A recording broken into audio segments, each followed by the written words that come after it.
კიდევ ერთი გრანდიოზული პრემიერა ამჯერად ქართულ ამბავზე 1 წლის შემდეგ გაიმართება. მსოფლიო კინოეკრანებზე ძლევაი საკვირველი გამოჩნდება. დიდგორის ბრძოლა კინოფილმზე გადადის. ქართულმა რეჟისორმა ბრძოლის მოკლე ვიდეო ვერსიის მომზადება უკვე დაიწყო. უჯარმის ციხეზე ქართულმა მსახიობებმა დავით აღმაშენებლის დროინდელი საბრძოლო ილეთები გაიხსენეს. გადაღებებს ექსკლუზიურად დღეს ნოდარ მელაძე დაესწრო. ფილმი დიდგორის სცენა მეათე დუბლი პირველი.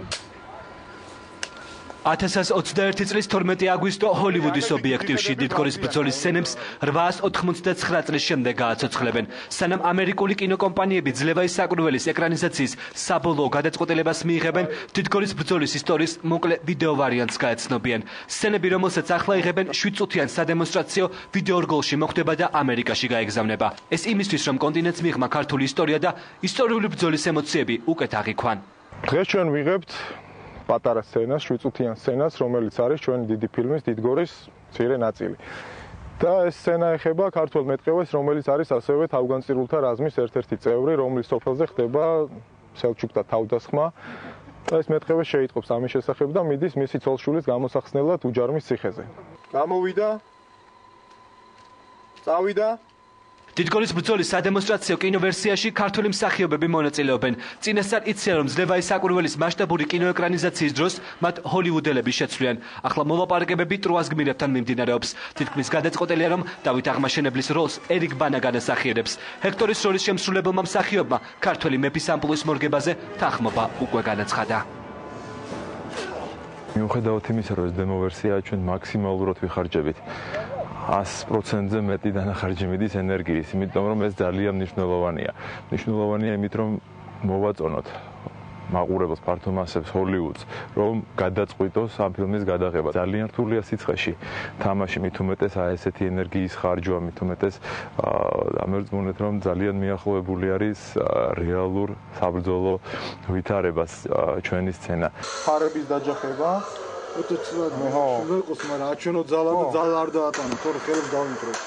მსახიობები დღევანდელი დღისათვის რამდენიმე თვის განმავლობაში ემსადებოდნენ. ისტორიის ფურცლებიდან აღადგინეს და შეისწავლეს ბრძოლის ისილეთები, რომელსაც ქართველი მებრძოლები საუკუნეების წინ ეყენებდნენ. ამბობენ, რომ რთულია, თუმცა ენერგია ემოციის ხარჯზე მოდის. ახლა მათ თამაშზეა დამოკიდებული ამერიკული კინოკომპანიების გადაწყვეტილება.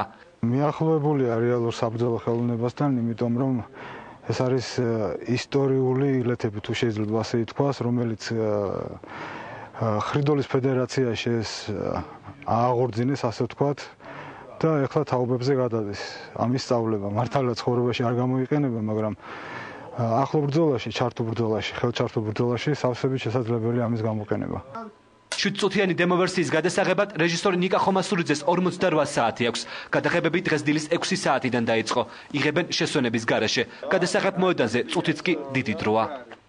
რამდენიმე საათში უჯარმის ციხეზე გადაღებული ეს ვიდეო მასალა უკვე სამონტაჟოში იქნება. ორ კვირაში კი დამონტაჟებულ ვარიანტს დისკზე ჩაწერენ და ჰოლივუდში გააგზავნიან. ამის შემდეგ დაიწყება მსჯელობა თემაზე, თუ რომელი კინოკომპანია შექმნის ძლევაი საკვირველის კინოეკრანიზაციას.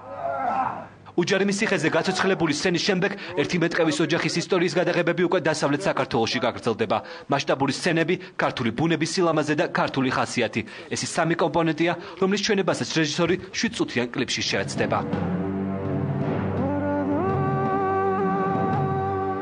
ეს დიდგორის ბრძოლაზე გადაღებული კიდევ ერთი ფილმია. რეჟისორი ისევ ნიკა ხომასურიძე. ჰოლივუდის კინოსკოლის ქართველმა სტუდენტმა ისტორიული მოვლენები თავის სადიპლომო ნამუშევარშიც გააცოცხლა. რეჟისორს 35 წუთი დასჭირდა იმისთვის, რომ ძლევაი საკვირველის ისტორია კინოეკრანზე გადაეტანა. ახლა ამ ფილმს დიდგორის ბრძოლის დემო ვერსიასაც დაუმატებს. ორივე ნამუშევარს ლოს-ანჯელესში გააგზავნის და Universal Pictures-ისა და Legendary Pictures-ის გადაწყვეტილებებს დაელოდება. კინოკომპანიებში საქართველოდან ვიდეორგოლების მისაღებად უკვე მზად არიან. ჩვენ ვართ ქრისტეს მხედრები და წმინდა გიორგია ჩვენი.